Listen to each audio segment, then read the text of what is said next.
August 2022 the Nach institute ने एक कार्यक्रम आयोजित किया जिसमें सरल आजीविका यानी रोजमर्रा की जिंदगी को कैसे बेहतर बनाया जाए जैसे विषय पर समाज के कई पथ प्रदर्शकों ने अपने विचार रखे। इसी विचार को जोश टॉक्स ने जोश रूम के जरिए अपने मंच पर भी साझा किया, जिसके लिए जोश टॉक्स ने मिस्टर प्रदीप राय को अपनी बात रखने के लिए आमंत्रित किया। मिस्टर प्रदीप राय वर्तमान में सुप्रीम कोर्ट बार एसोसिएशन के वाइस प्रेसिडेंट हैं और काफी लंबे समय से वो कॉन्स्टिट्यूशनल इश्यूज जैसे गंभीर मुद्दों पर बात करते आए हैं। चलिए स्वागत करते हैं मिस्टर प्रदीप राय का।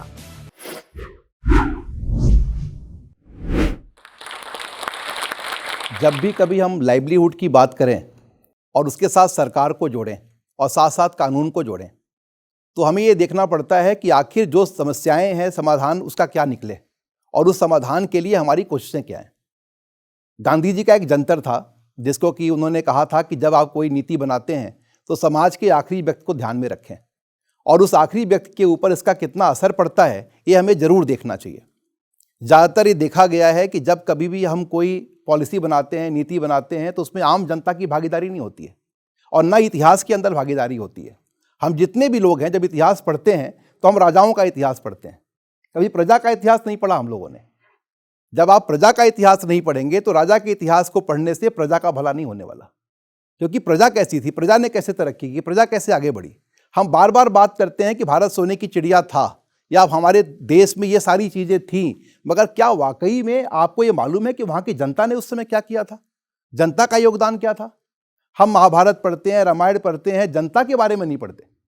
जनता के बारे में भी जानना उतना ही जरूरी है जितना जरूरी है कि हम उस राजा के बारे में जानें, सरकार के बारे में जानें और साथ साथ उनकी नीतियों के बारे में जानें। जो सरकार जनता के लिए नीतियों को बनाती है या नीतियों को उस नीयत के साथ लागू करती है कि जनता के ऊपर उसका सीधा असर पड़े और जनता भी उसको उसी रूप में ग्रहण करे, तब जाके इसका मतलब निकल के आता है। देखिए, मैं जब भी संविधान को देखता हूं तो हमारे अंदर समानता का अधिकार है। हमारे संविधान में हम सभी को मौलिक अधिकार, फंडामेंटल राइट्स मिले हुए हैं, सबको बराबरी का अधिकार है। लेकिन आप मुझे बताइए कि क्या आप सभी को शिक्षा का मौलिक अधिकार, जो बराबरी का अधिकार है, वो मिला हुआ है? एक बच्चा प्राइमरी स्कूल में पढ़ रहा है, गांव के स्कूल में पढ़ रहा है, एक नगर निगम के स्कूल में पढ़ रहा है, कोई बच्चा कॉन्वेंट स्कूल में पढ़ रहा है, कोई विदेश में जाके पढ़ रहा है, और आप ये चाहते हैं कि सब बराबर हों। अगर आपने सबको समान अवसर शिक्षा का नहीं दिया तो फिर आप उनको समान अवसर रोजगार का कैसे दे पाएंगे, क्योंकि उनकी अपनी शिक्षा के हिसाब से उनको रोजगार मिलना है। इसलिए सबसे जरूरी है कि जो हमारे डायरेक्टिव प्रिंसिपल हैं, जो कि नीति निर्देशक तत्व बोलते हैं हम लोग संविधान के अंदर, उसको ये हम लागू नहीं कर पाए। क्योंकि हमारा जब देश आज़ाद हुआ उस समय और जब संविधान को हम लोगों ने ग्रहण किया 26 जनवरी 1950 को, तो हमारे पास ये संसाधन नहीं थे जिससे कि हम सारे देश का एक तरह से विकास कर सकें, नैसर्गिक विकास कर सकें। इसलिए हम लोगों ने फंडामेंटल राइट तो बनाया और लेकिन साथ साथ कई चीज़ें जो होनी चाहिए वो हम लोगों ने डायरेक्टिव प्रिंसिपल में डाल दिया। अब आज इतने साल के बाद, संविधान लागू होने के, आज़ादी के इतने साल के बाद, हम लोग अमृत महोत्सव मना रहे हैं अभी। आप जब भी बात करते हैं तो देखते हैं कैसे कैसे केसेज आते हैं। मुझे याद है कि एक मामला है जहाँ पर कई ऐसे मृतक लोग हैं, जीवित मृतक लोग, उनका एक संघ, एसोसिएशन है उनका, वो जिंदा होने के लिए संघर्ष कर रहे हैं। आजमगढ़ में करीब ऐसे 400-500 परिवार हैं, ऐसे ही कुछ परिवार आपको लखनऊ में मिलेंगे, कुछ परिवार बिहार में मिलेंगे। होता क्या है, उनके परिवार के लोगों ने, रिश्तेदारों ने या किसी और कारण से उनको जीते जी मृतक घोषित कर दिया। कागज के अंदर तो मर गया, अब वो जिंदा होने के लिए चक्कर काट रहा है। कभी वो इस अदालत में जाता है, कभी वो इस कोर्ट में, कभी वो इस अधिकारी के यहाँ, कभी यहाँ पे, और ये सब बेकार। एक एक आदमी को, जीते जी आदमी को जिंदा होने के लिए कम से कम 12 साल 15 साल तक लग जाते हैं। आप बताइए कि जब इस तरह की सिचुएशन है, हमारी जो न्याय के समक्ष जो समानता है ये कहाँ लागू हो पा रही है? अगर हम न्यायालय के समक्ष बराबरी हमारी नहीं है, हमारी शिक्षा के लिए बराबरी नहीं है, हमारी जो स्वास्थ्य सुविधाएं हैं वहाँ बराबरी नहीं है।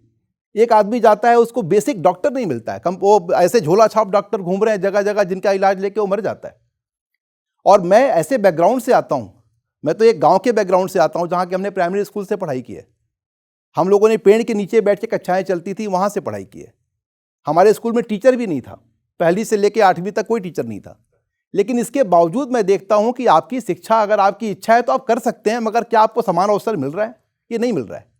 लेकिन बाद में आप कवर कर सकते हैं, बाद में मेहनत कर सकते हैं। और मैं तो हर एक से कहता हूँ कि अगर मैं कुछ हासिल कर सकता हूँ तो समाज का वो हर व्यक्ति जो उस बैकग्राउंड से आता है वो हासिल कर सकता है। मैंने कई बार कितने ऐसे अवसर आए जब हम लोगों ने, जैसे वकीलों का अभी मामला आया, अभी आप देखिए नोटबंदी हुई, इसके बाद हमारा ये लॉकडाउन हुआ। इस लॉकडाउन का सीधा असर किसके ऊपर पड़ता है? कौन ऐसा आदमी है जिसको कि पैदल चलना पड़ा हजारों किलोमीटर? कौन ऐसा है साइकिल से चलना पड़ा? किसका रोजगार छूट गया? जो डेली वेजेस के एम्प्लॉइज हैं, जो रोज काम करते हैं और खाते हैं, जिनकी की सारी जो पूंजी है वो रोज के काम करने पर निर्भर है, शायद 1 या 2 दिन की ज़्यादा की आमदनी हो सकती है उनकी, मगर इसके ऊपर की नहीं थी। तो आप मुझे बताइए कि क्या उनके पास समान अवसर हमने दिया? उनके पास क्या 2 वक्त की रोटी मिली? लोगों के पैरों में छाले पड़ गए, किसी का कुछ हो गया, कोई सुविधाएं उस तरह की नहीं मिल पाई। और तो और छोड़िए, इंजेक्शन तक, जो आपकी वैक्सीनेशन है, ये भी तक नहीं मिली। हॉस्पिटलाइजेशन मुश्किल हो गया। तो हमारे पास जो समाज की सारी सुविधाएं हैं, इन सुविधाओं के साथ एक समस्या है कि हम उन समस्याओं को बराबरी के साथ एक समाधान पूर्वक लागू करने की परिकल्पना हमारी जरूर होगी, मगर कभी लागू नहीं किया हमने। और जब तक आप उसको लागू नहीं करेंगे, जब तक आपकी ये नीयत नहीं होगी कि हम समाज के, हमारे देश के हर नागरिक को अधिकार मिले, उसको समान अवसर मिले, और उस अवसर को मिलने के बाद उसका नैसर्गिक विकास भी हो। क्लास के अंदर मान लीजिए 50 बच्चे हैं, आप किसी एक की आप शेमिंग करनी शुरू कर दीजिए, उसका मजाक उड़ाना शुरू कर दीजिए, आप ये पाएंगे कि वो धीरे धीरे वो अपनी व्यक्तित्व को दबा देता है। वो शायद उसके अंदर वो उभार नहीं मिले, लेकिन इसके साथ साथ कई ऐसे लोग होते हैं जिनको कि आप दबाते हैं, उससे उड़ जाते हैं, उससे वो आगे बढ़ जाते हैं। और हमारे देश की मिट्टी की खासियत यही है कि हमारे यहाँ कम सुविधाओं के बावजूद, हमारे यहाँ चूंकि अनेकता में एकता है, हमारे यहाँ आप एक राज्य से अलग राज्य में जाइए, अलग भाषा होगी, अलग तरह का पहनावा होगा, अलग तरह की बातचीत होगी। आप उनसे जब कभी आप विचार विमर्श करेंगे तो उनके विचार भी अलग होंगे, उनके संस्कार भी अलग होंगे। इसी देश के अंदर हमारे यहाँ 6 शेड्यूल है, जहाँ पर कि ट्राइबल जो स्टेट्स होते हैं उनके ऊपर अलग अधिकार दिए गए हैं। अब 6 शेड्यूल में क्या होता है? अलग अलग तरह का समाज है। आप नागालैंड में जाइए, अलग समाज है, वहाँ के जनजातियाँ अलग हैं, माओ हैं, आओ हैं। मेघालय में जाइए, वहाँ पर खासी हैं, जयंतिया हैं, गारो हैं। आप वहीं से आप साथ में चले जाइए अरुणाचल प्रदेश में, वहाँ पर मोनपा हैं, निशी हैं। तो आपके जितनी अलग अलग जो ट्राइब्स हैं, इन ट्राइब्स के बिहेवियर अलग हैं। हमारे संविधान को जब बनाया जा रहा था उस समय स्पेशली ट्राइबल्स के लिए एक प्रोविजन किया गया कि आखिर इनके साथ क्या करें। ये हुआ कि इनके जीवनचर्या में हम छेड़खानी नहीं करें, और ये जो करना चाहते हैं हम इन्हें करने दें। शायद यही कारण है कि आप देखेंगे कि नॉर्थ ईस्ट के लोग, बहुत लोग के मन में ये लगता होगा कि उनके पास क्या है, उनके पास अपनी ज़मीन है, जाओ जिस ज़मीन पे रहते हैं उस ज़मीन के ऊपर के रिसोर्सेज उनके पास हैं, और ज़मीन के अंदर की जो माइनिंग है वो भी उन्हीं की है। ये बाकी देश में किसी और को उपलब्ध नहीं है। जब हमने आज़ादी हासिल की थी तो हमारी आज़ादी का जो प्राइमरी, जो प्राथमिक उद्देश्य था, उसमें हमारे देश के हर नागरिक को समान तौर पे विचार विमर्श करना और सोचने का अधिकार भी था उसमें शामिल। क्या वो हमें अब सबको बराबरी के साथ मिल रहा है? और क्या अगर वो मिल रहा है तो क्या आप उसको, संसाधनों को आप ठीक तरह से इस्तेमाल कर पा रहे हैं? आप देखिए, हमारे पास स्कूल कॉलेज जितने भी नए नए खुलने चाहिए, अब चाइना के साथ मैं बराबरी करता हूं कई बार, तो मैं ये पाता हूं कि चाइना हमारे से आगे निकला क्यों। अगर आप सोचने पे जाएं तो आप ये पाएंगे कि एक टाइम था जब हमारे देश में सबसे अधिक युवा थे, 15 साल से लेकर के और 21 साल के बीच के, और उसके कम उम्र वाले भी। लेकिन दुर्भाग्य से उस समय हमने शिक्षा पर निवेश नहीं किया।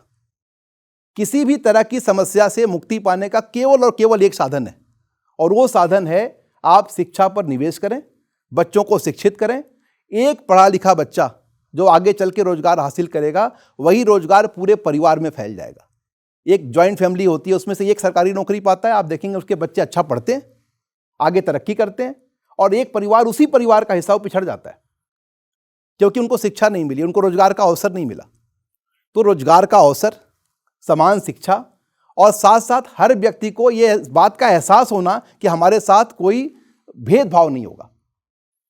जैसे कहानियां चलती हैं, आप कई बार जाएं किसी इंटरव्यू बोर्ड में, या हमारे पास भी, हमारे यहाँ कई एक इंटर्न्स आते हैं पढ़ने के लिए। जैसे कि हम लोग अभी, हमारे पास 1000 से अधिक इंटर्न होते हैं हर महीने में। जब वो हमारे पास आते हैं तो तरह तरह के बच्चे आते हैं, कोई कश्मीर से आता है, कोई केरल से आता है, कोई पंजाब से आता है। आप उनसे बात करिए, उन बच्चों से, उनकी आंखों में सपने होते हैं और हर कोई कुछ बनना चाहता है। लेकिन साथ साथ एक सवाल होता है कि सर, हम लोग तो फर्स्ट जनरेशन लॉयर हैं, हमारा क्या होगा? क्या हम फर्स्ट जनरेशन लॉयर रहते हुए हासिल कर सकते हैं? तो मेरा ये जवाब होता है, बेटा अगर मैंने हासिल कर लिया तो आप तो हासिल जरूर कर लोगे। आपके पास तो शिक्षा व्यवस्था भी ठीक है, और कम से कम मैं हूं आपके लिए सेकंड जनरेशन। बार के लीडर होने के नाते और सुप्रीम कोर्ट बार के वाइस प्रेसिडेंट होने के नाते मैं जो करूं वो अलग। मैं आपको उस जनरेशन को रिप्रेजेंट करता हूं जो कि पहली जनरेशन है, मैं वहीं से निकल के आया हूं। मुझे मालूम है कि कितनी मुश्किल होती है इंटर्नशिप लेने के लिए। मुझे ये भी ध्यान है, बड़े बड़े वकीलों के साथ हम लोगों ने काम किया, राम जेठमलानी जी का नाम सुनते थे, उनके साथ काम करने का मौका मिला, हर एक को हम लोगों ने ब्रीफ किया। मुझे ये समझ में आ गया बाद में कि आपको अपनी मेहनत खुद करनी पड़ेगी। जो व्यक्ति कुआं खोदेगा उसको पानी जरूर मिलेगा, बाकियों को भी पिला सकता है। बाकी ये कहावत है कि कुआं खोद के पानी पीना वो अलग है, लेकिन आप कुआं खोदेंगे तो पूरे परिवार का, पूरे समाज का भला करते हैं। इसलिए मैं आप सब लोगों से केवल इतना ही कहता हूं कि आपको धैर्य खोने की ज़रूरत नहीं है। आप इतना ज़रूर ध्यान रखिए कि आज नहीं तो कल आपके इक्वलिटी की विचारधारा, जो एक समानता की विचारधारा है, आगे बढ़ेगी और शिक्षा ही समाधान है। अगर आप शिक्षित नहीं हैं तो आपको लाइवलीहुड की समस्या हमेशा रहेगी और लगातार बनी रहेगी। बहुत बहुत धन्यवाद। इस वीडियो के बारे में अपनी राय नीचे कमेंट सेक्शन में हमें बताएं और अपने दोस्तों के साथ ये वीडियो शेयर करना ना भूलें।